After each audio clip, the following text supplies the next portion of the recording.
Apart from matters of war and peace, the nomination of a Supreme Court justice is the most important decision an American president can make. For this reason, candidates for president owe the American people a specific list of individuals they consider for the United States Supreme Court. 4 years ago, I announced my first list of highly qualified candidates and promised to fill Justice Scalia's vacant seat from among those names. And just days after my inauguration, I kept that promise when I nominated Judge Neil Gorsuch. And as you know, he has been very spectacular. A year later, I nominated, and the Senate confirmed, another outstanding justice, Brett Kavanaugh. By the end of my first term, we will have confirmed a record number of federal judges, over 300, all of whom will faithfully uphold our Constitution as written. What has always made America exceptional is our reverence for the impartial rule of law. People have come from all over the world to pursue the American dream based on this sacred principle. Equality under the law is the bedrock of our society. It is the principle that inspired American heroes to abolish slavery and end segregation, secure civil rights, and build the most free and just nation in history. Unfortunately, there is a growing radical left movement that rejects the principle of equal treatment under the law. If this extreme movement is granted a majority on the Supreme Court, it will fundamentally transform America without a single vote of Congress.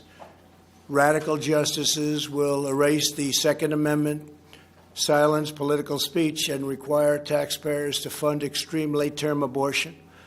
They will give unelected bureaucrats the power to destroy millions of American jobs. They will remove the words "under God" from the Pledge of Allegiance. They will unilaterally declare the death penalty unconstitutional, even for the most depraved mass murderers. They will erase national borders, cripple police departments, and grant new protections to anarchists, rioters, violent criminals, and terrorists. In the recent past, many of our most treasured freedoms, including religious liberty, free speech, and the right to keep and bear arms, have been saved by a single vote on the United States Supreme Court. Our cherished rights are at risk, including the right to life and our great Second Amendment.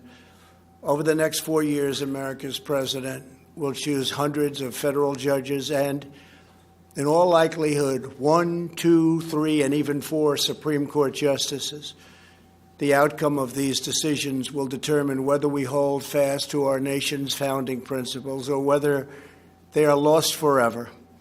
That is why today I am announcing 20 additions to my original list of candidates for the United States Supreme Court.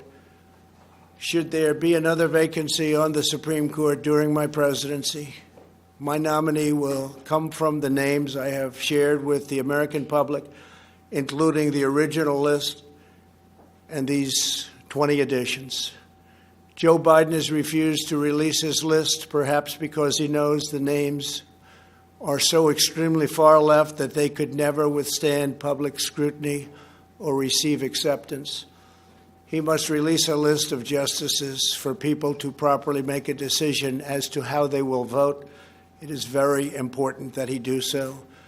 My original list of potential justices include many of our nation's brightest legal minds, such as Bill Pryor, Amy Coney Barrett, and Thomas Hardiman, outstanding people. Like those distinguished individuals, the 20 additions I am announcing today would be jurists in the mold of Justices Antonin Scalia, Clarence Thomas, and Samuel Alito.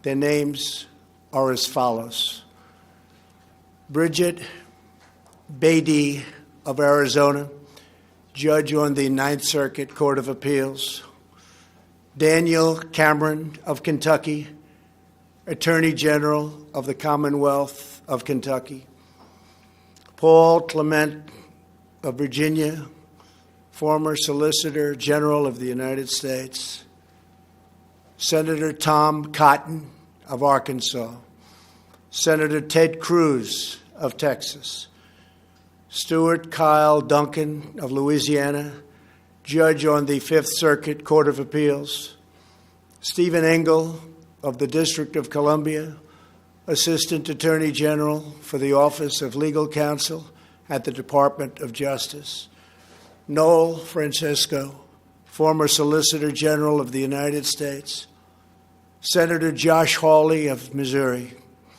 James Ho of Texas, Judge on the Fifth Circuit Court of Appeals, Gregory Katsas of Virginia, Judge on the District of Columbia Circuit Court of Appeals, Barbara Lugoa of Florida, Judge on the 11th Circuit Court of Appeals, Christopher Landau of Maryland, United States Ambassador to Mexico, Carlos Muniz of Florida, Justice on the Supreme Court of Florida, Martha Packold of Illinois, Judge on the District Court for the Northern District of Illinois, Peter Phipps of Pennsylvania, Judge on the Third Circuit Court of Appeals, Sarah Pitlick of Missouri, Judge on the District Court for the Eastern District of Missouri, Allison Jones Rushing of North Carolina, Judge on the Fourth Circuit Court of Appeals,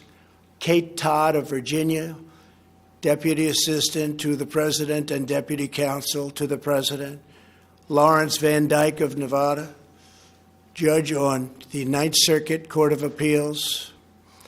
Every one of these individuals will ensure equal justice, equal treatment, and equal rights for citizens of every race, color, religion, and creed.